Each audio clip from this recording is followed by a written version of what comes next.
Hey guys, and welcome back to the channel. A massive upset.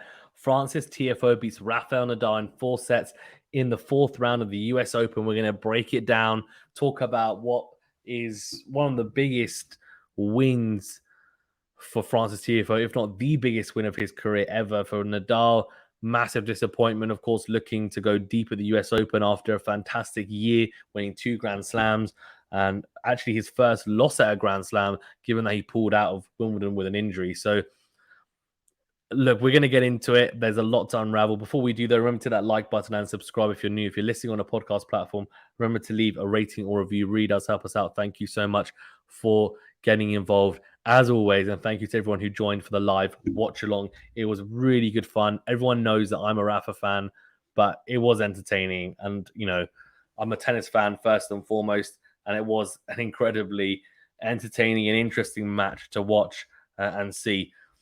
Okay, let's get into it. So I guess we can talk about it. I'll talk about some patterns of play and some things I noticed, and then we can look at some of the stats as well. But to summarize, I guess, and for the cliff notes, if you will, Nadal was definitely under par, no doubt.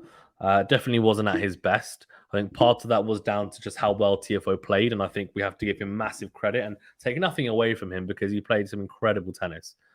The second factor is, he hasn't played particularly well in the US Open throughout the start of the tournament, and obviously came into a little bit undercooked with losing Cincinnati in the first round, which of course is only his own fault. Losing to Coric, didn't play Canada, chose not to. In hindsight, is that a bad mistake? I don't know, but either way, he chose to not to. He's had obviously the abdominal issues, and I know someone mentioned to me that he actually hinted that might still be an issue. But I mean, he was crunching second serves, and I wonder whether that's just because he was like, "Look, I don't want to hit with a lot of spin with less speed because of the abdominal." But either way, look, that's not the reason why he lost. He lost because Francis Tiafoe played an incredible match of tennis. He did. He played the perfect type of tactics into Nadal. I mean, he attacked and went hard and fast into Nadal's forehand, but everyone knows that's a tactic to utilize against Nadal.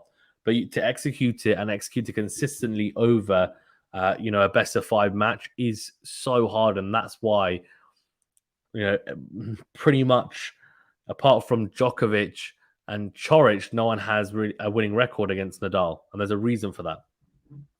Tiafoe came into this with a 2-love losing head-to-head as well. And what he did extremely well was, as I said, he went hard and fast into the backhand. In the first set, or first set and a half, he actually didn't run around his backhand. He went hard with the backhand, finding good angles and almost similar to what you would see Novak Djokovic do against Nadal when he has success. Then he started to feel his forehand more, started going into out with it, going really big with it into out. Short backswing. I mean, he is such a sweet timer of a tennis ball, Francis Tiafoe, genuinely. Like such short backswing on the forehand, but it works. It really works for him. But the biggest plus and the biggest positive was his serving. And, I've seen him play before and seen him serve before. I know he's got a pretty big serve, but I mean, there were some serves where he was almost touching 140 miles per hour, which is just huge. So that is, obviously, like, we're talking big numbers, but it wasn't the fact that he was close to 140 miles an hour. It was the fact that he was serving aces down the tee from the juice side or ad side at that speed and right into the corners. And you're just watching it like it's a machine. Straight into the corner, bang, Nadal doesn't even move, ace.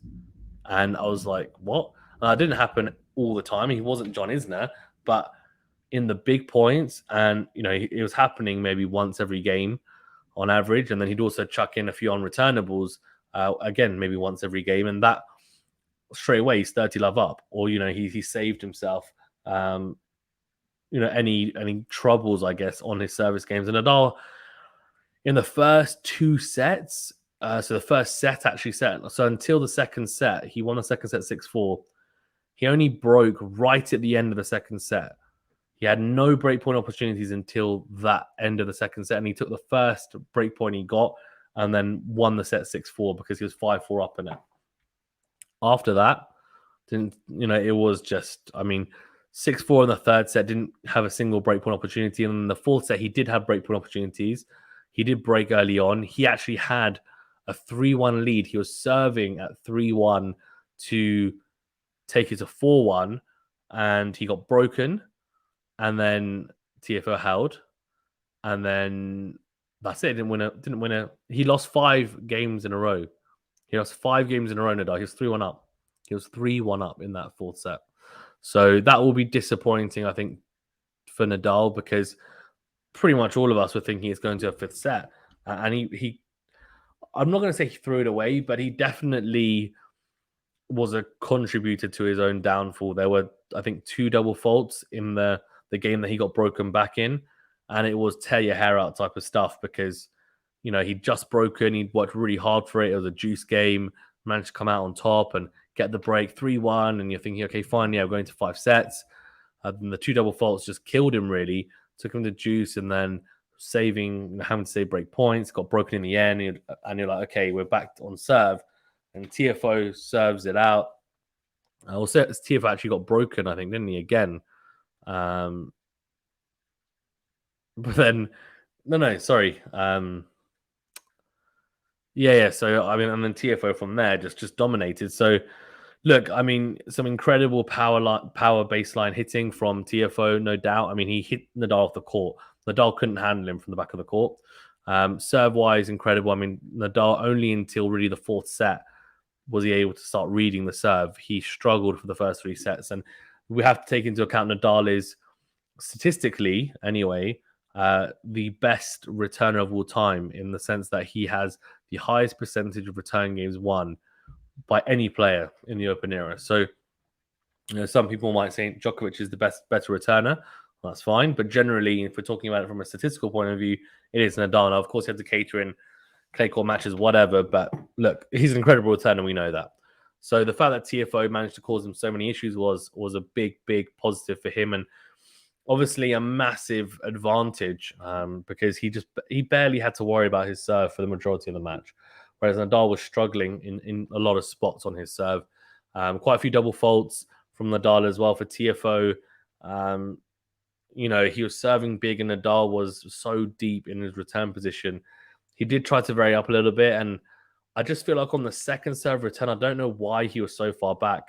Tiafoe was serving at 80, 85 miles an hour.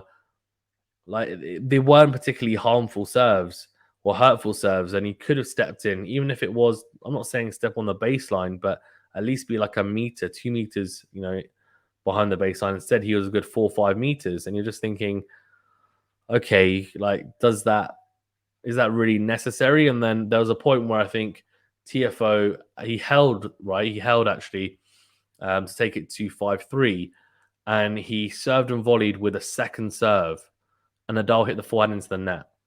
And you're just thinking, what? So that was a little bit confusing to me. Also, a lot of uncharacteristic mistakes from Nadal, especially, like, again, I can use that example of 5-3, what the game that took us to 5-3, Tiafoe serving. Nadal started off the game really well, read the serve out wide on the juice side, good forehand return. You think, okay, fine, he's in this. Then proceeded to miss 3 backhands, 1 into the net in the rally, 2 out wide on that juice side into the net, and that lost him the game. And then, he was, I think, 30-15 up in the return game. And in the end, obviously ended up losing the return game and then getting broken to lose the match. So, look, I mean, it was definitely a below par performance from Nadal, but Tiafoe was really good. Nadal started to slice more, trying to slow down the pace in the final set or fourth set, and Tiafoe just soaked it up and generated his own pace. And he moved Nadal around so well. It was incredible to see. Great depth as well in his ground strokes, great pace, great adaptability. I mean, he sliced as well. He has a backhand slice, it's a bit more floaty, but it's got really good depth on it, to be fair to him. And it does skip off the surface. It's not really low over the net, but it's enough. It does enough. And it's definitely serviceable, no doubt. And it gives you a good change of pace. His forehand, and there's some special forehands. There really were from Tiafoe, like incredible forehands, especially to hold. It was just incredible from Tiafoe. some running forehand. There were some great points, some drop shots as well from the American, reverse drop shots. His athleticism is incredible. He's got really good defensive capabilities. And I was just impressed. He was actually limping for part of the match as well. I don't know whether he was injured or he just knocked himself or whatever it might mean, but hopefully he's going to be okay. But yeah, 4-setter against Nadal. He'll play Rublev next. Nadal, we'll go into his stats in a second, but it was a poor returning day by his standards.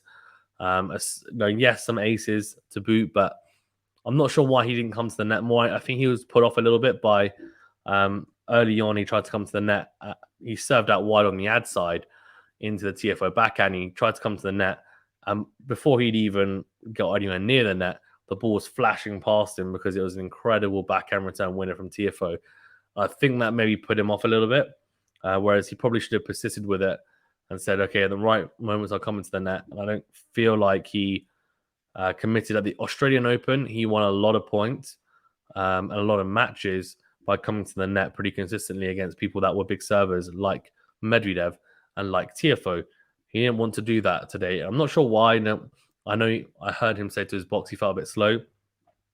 Look, it wasn't his best performance, but for Tiafoe, I mean, he was timing the ball so well. Backhand, forehand, drop shot, slice, serve. I mean, he was even coming forward sometimes as well. It was great to see. Trying to be aggressive on the return, especially the second serve return, putting Nadal on the back foot. He rushed him for the 1+ shots. His returns were deep, and they didn't necessarily need to be either side and be a winner.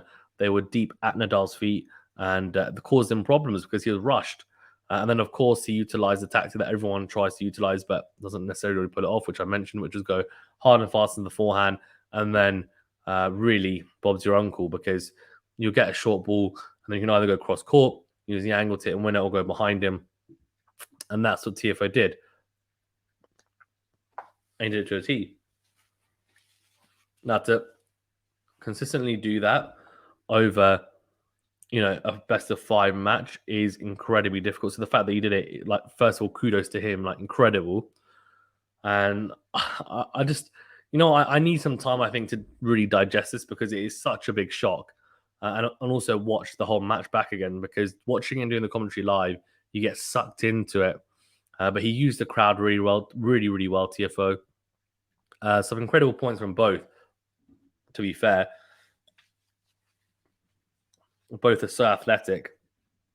And some incredible points where they're going backwards and forwards, lobs, and then dinks, and still somehow the rally's going on.